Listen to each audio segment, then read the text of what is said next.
Hello friends, welcome to புதுமை சமையல். இன்றைக்கி நம்ம சேனலில் இல்லத்தரசிகளுக்கெல்லாம் ரொம்பவே பயனளிக்கக்கூடிய வீட்டு குறிப்புகள் தாங்க ஷேர் பண்ணியிருக்கேன். இந்த டிப்ஸ்லாம் நீங்கள் தெரிஞ்சு வச்சிட்டிங்கன்னா உங்களுக்கு அவசர நேரத்துக்கு ரொம்பவே பயனுள்ளதாக இருக்கும். இதில் கடைசியாக சொல்லியிருக்க டிப் பார்த்தீங்கன்னா ரொம்பவே சூப்பராக இருக்கும். கண்டிப்பாக மிஸ் பண்ணாமல் ஸ்கிப் பண்ணாமல் பாருங்கள். ஓகே, அவங்க வந்து சூப்பரான வீடியோக்குள்ளே போய் பார்க்கலாம்.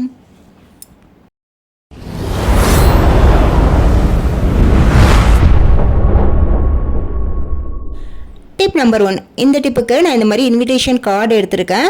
இப்போ உள்ள இன்விடேஷன் கார்டிலலாம் பார்த்தீங்கன்னா இந்த மாதிரி சென்டரில் லோகோ மாதிரி சாமி படம் போட்டு அந்த மாதிரிலாம் வந்து பிரிண்ட் பண்ணி வருதுங்க. இந்த மாதிரி உங்கள் வீட்லேயும் இருந்தால் இதை வந்து நீங்கள் தூக்கி போடாமல் எடுத்து வச்சுக்கோங்க.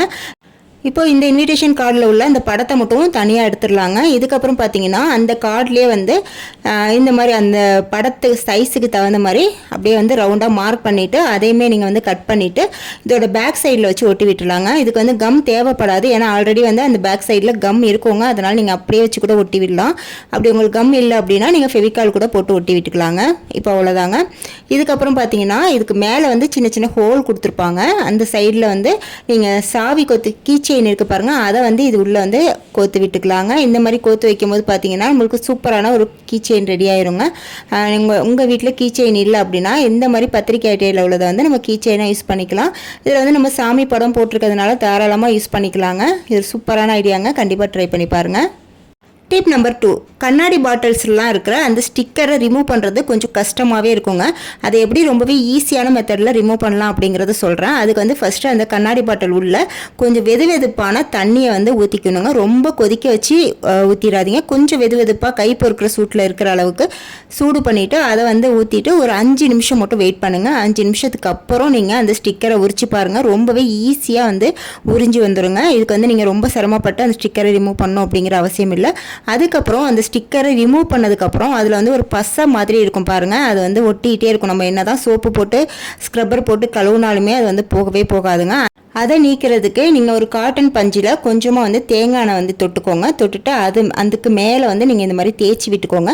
லைட்டாக வந்து தேய்க்கும் போதே பார்த்தீங்கன்னா அந்த பசை வந்து ஃபுல்லாக ரிமூவ் ஆகிருங்க. இந்த மாதிரி பாருங்கள், நான் லைட்டாக தான் தேய்க்கிறேன். எவ்வளோ சூப்பராக வந்து ரிமூவ் ஆகிடுச்சு பாருங்கள். இதுக்கப்புறம் நீங்கள் வந்து நார்மலாக சோப்பு போட்டு வாஷ் பண்ணிக்கலாங்க. இந்த மாதிரி ரொம்பவே ஈஸியான மெத்தடில் அந்த பசையை நீக்கிடலாங்க. இப்போ சூப்பராக நம்மளுக்கு ஸ்டிக்கர் பசை எல்லாமே வந்து ரிமூவ் ஆகி வந்துருச்சு. இனிமேல் ரொம்ப சிரமப்பட்டு ஸ்டிக்கர்லாம் ரிமூவ் பண்ண தேவையில்லைங்க. இந்த மெத்தடை ஃபாலோ பண்ணி ரொம்பவே ஈஸியாக ரிமூவ் பண்ணி எடுத்துக்கோங்க. இந்த டிப் பிடிச்சிருந்தா மறக்காம ஒரு லைக் கொடுத்துருங்க. Tip number 3. நம்ம குழந்தைங்களோட வாட்டர் பாட்டில்லாம் கழுவி கவுத்து வைக்கும் போது பார்த்தீங்கன்னா இந்த மாதிரி வச்சாலுமே அது வந்து சாஞ்சி சாஞ்சி கீழே விழுந்துருங்க. அதுக்கு வந்து நீங்கள் ஒரே ஒரு துணிக்கு மாட்டுற கிளிப் இருக்குது பாருங்கள், அதை வந்து இந்த பாத்திரம் கழுவுற கூடையில் வந்து மாட்டிடுங்க. மாட்டிட்டு அதுக்கு மேலே நீங்கள் பாட்டில் வைக்கும் போது பார்த்தீங்கன்னா அது கீழே விழாதுங்க. இந்த மாதிரி சாஞ்சி நின்றுக்கும். நமக்கு தண்ணி வடித்து சீக்கிரம் வந்து காஞ்சிருங்க. இந்த டிப்பு உங்களுக்கு ரொம்ப யூஸ்ஃபுல்லாக இருக்கும். ட்ரை பண்ணி பாருங்கள். Tip number 4. நம்ம வீட்டில் காய்கறி கட் பண்ணுறதுக்கு யூஸ் பண்ணுற போர்டு இருக்குது பாருங்கள், அதை வந்து நம்ம நார்மலாக அப்படி சுவரை ஒட்டி வைக்கும் போது அது கீழே சரிஞ்சு விழுந்துருங்க. அந்த மாதிரி ப்ராப்ளம் இல்லாமல் இருக்கிறதுக்கு நீங்கள் 2 கிளிப்பை, துணிக்கு மாட்டுற கிளிப்பை 2 பக்கமும் இந்த மாதிரி மாட்டி விட்டுட்டு அதுக்கப்புறம் நீங்கள் வைக்கும் போது பார்த்தீங்கன்னா அது சரிஞ்சு விழாதுங்க, நல்லா ஸ்ட்ராங்காகவே நிற்கும். Tip number 5. நம்ம வீட்டில் உள்ள பேக், ஹேண்ட் பேக் எல்லாத்தையுமே வந்து நம்ம தனித்தனியாக ஹேங்கரில் ஒன்று ஒன்றா மாட்டும் போது பார்த்தீங்கன்னா நமக்கு இடம் வந்து ரொம்ப அடைச்ச மாதிரி இருக்குங்க. மற்ற பொருட்கள் எதுவுமே ஹேங்கரில் மாட்ட முடியாது. இதை வந்து சரி பண்ணுறதுக்கு நீங்கள் ஒரு ரப்பர் பேண்ட் எடுத்துக்கோங்க. அந்த ரப்பர் பேண்டில் ஒரு 3லேருந்து 4 பேக் வரைக்குமே நீங்கள் மாட்டிக்கலாம். மாட்டிட்டு அதை அப்படியே வந்து மடக்கி விட்டு ஒரே ஒரு ஹேங்கரில் இந்த மாதிரி மாட்டி விட்டுட்டிங்கன்னா உங்களுக்கு இடமும் வந்து ரொம்பவே சேவ் ஆகுங்க. அந்த ஒரே ஒரு ஹேங்கரில் வந்து நீங்கள் 4-5 பேக் வரைக்குமே நீங்கள் மாட்டி வச்சுக்கலாம். ரப்பர் பேண்ட் அப்படிங்கிறதுனால நல்லாவே வெயிட் தாங்குங்க. இந்த மாதிரி ரப்பர் பேண்டை வந்து நீங்கள் இந்த ஐடியாவுக்கு யூஸ் பண்ணிக்கலாம். ரொம்பவே சூப்பரான டிப்புங்க. ட்ரை பண்ணி பாருங்கள். அடுத்து லாஸ்ட் டிப் பார்க்கலாங்க. அதுக்கு நான் எடுத்துருக்கிறது பார்த்தீங்கன்னா காலியான டூத் பேஸ்ட் கவருங்க. இந்த மாதிரி காலியான டூத் பேஸ்ட் கவரை நம்ம வேஸ்ட்டாக தூக்கி தாங்க போடுவோம். ஆனால் இந்த ஐடியா பார்த்தீங்கன்னா இனிமேல் தூக்கியே போட மாட்டீங்க. ஃபஸ்ட்டு இந்த கவரை வந்து இந்த சைஸுக்கு மேலே அந்த வாய்ப்பகுதி இருக்குது பாருங்கள், அதை வந்து கட் பண்ணிக்கோங்க. கட் பண்ணிவிட்டு இது நல்லா வந்து வாஷ் பண்ணிக்கோங்க. தண்ணியில் வாஷ் பண்ணிவிட்டு இதை சுற்றி வந்து அதாவது அந்த மூடி உள்ள பக்கம் மட்டும்தான் நமக்கு வந்து தேவைப்படுங்க. அதனால் சுற்றி வந்து இந்த மாதிரி கட் பண்ணி எடுத்துக்கோங்க.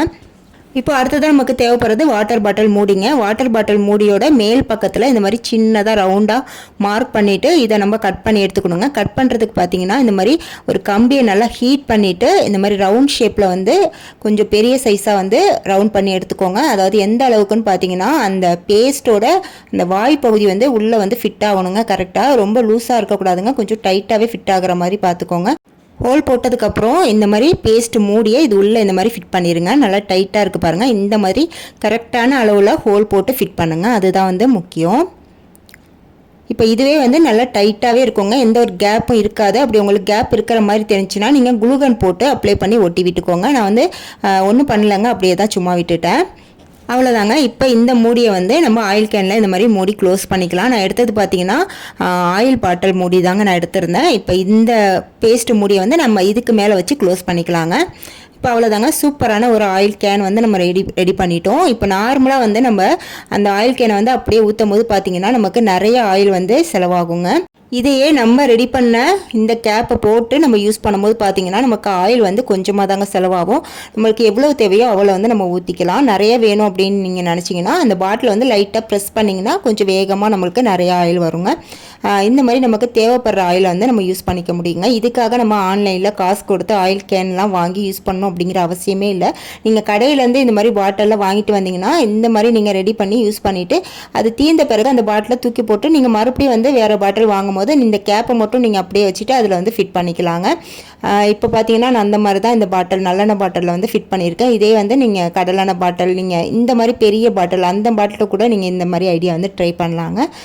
ரொம்பவே யூஸ்ஃபுல்லாக இருக்குங்க. இதுக்காக நம்ம காசு கொடுத்து ஆன்லைனில் வாங்கணும் அப்படிங்கிற அவசியமே கிடையாது. இதனால் நமக்கு பணமும் மிச்சமாகுங்க.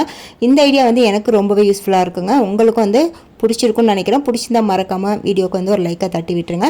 ஓகே ஃப்ரெண்ட்ஸ், இது போல் நிறைய யூஸ்ஃபுல்லான வீடியோஸ் தெரிஞ்சுக்க நம்ம புதுமை சமையல் சேனலை சப்ஸ்கிரைப் பண்ணி வச்சுக்கோங்க.